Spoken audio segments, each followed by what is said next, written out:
Bienvenidos y bienvenidas a una nueva edición de Tribunales Informa, la nueva plataforma educativa de la Rama Judicial de Puerto Rico. Yo soy Coral Aponte Rivera.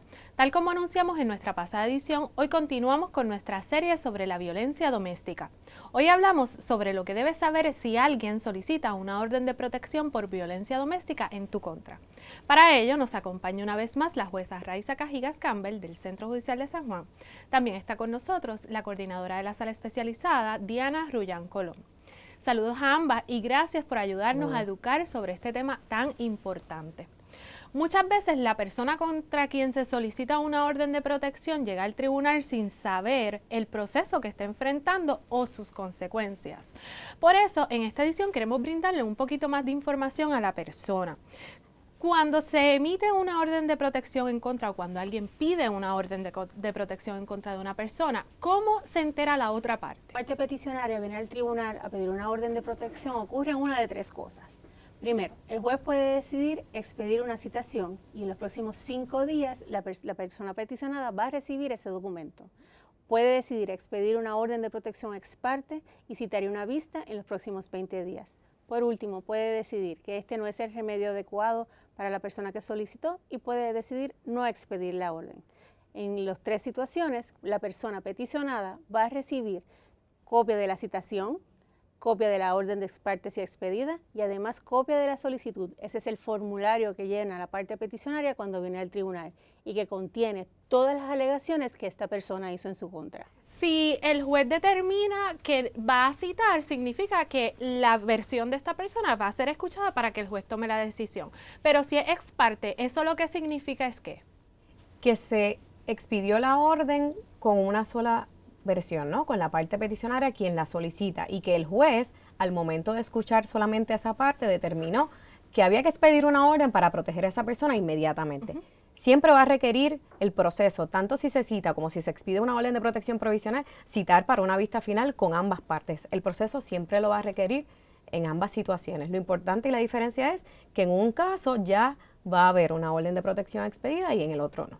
Pero en la vista final ambas partes serán escuchadas, ambas partes podrán venir representadas por abogado o abogado si lo desean, pero no es necesario porque como hemos hablado en otro de las series, esto es un remedio civil. Lo importante es que ambas partes serán escuchadas en la vista final, se le presentará al juez o a la jueza toda la prueba para que entonces luego de escuchar ambas partes, luego de recibir toda la prueba, se determine si se va a expedir o no una orden final y el término por el cual entonces estaría vigente esa orden de protección final.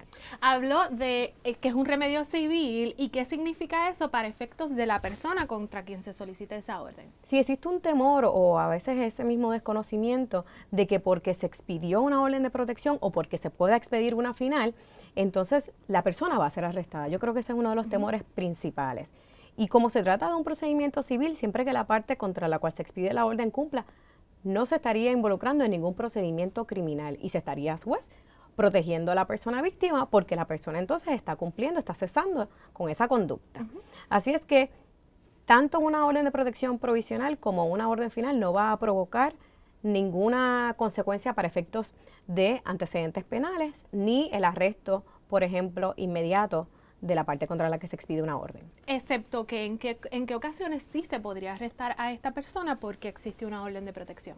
En el momento en que la orden de protección no se cumple, cuando no se siguen las instrucciones del tribunal, que es en efecto la orden, la policía sí va a proceder, va a arrestar a la persona, lo van a traer al tribunal, va a tener que pagar fianza y va a tener que llevar un grillete electrónico durante el proceso del caso criminal. Así que mientras la orden de protección se cumpla, la persona no está en peligro de enfrentar cárcel. Si entonces incumple con esa orden, ahí es que viene ese proceso criminal.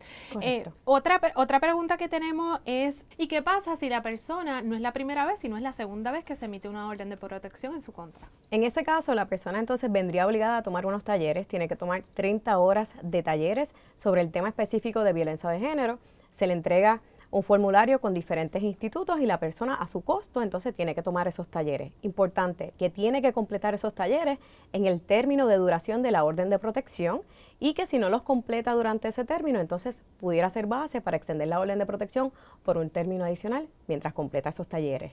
¿Cuánto dura aproximadamente o si hay un término que duren las órdenes de protección? La ley de violencia doméstica no establece ni un mínimo ni un máximo Y en verdad muchas veces se dice el máximo del tiempo 1 año. Eso no es correcto, la orden no establece y le da entera discreción a los jueces y las juezas para que establezcan el término por el cual va a estar vigente esa orden de protección.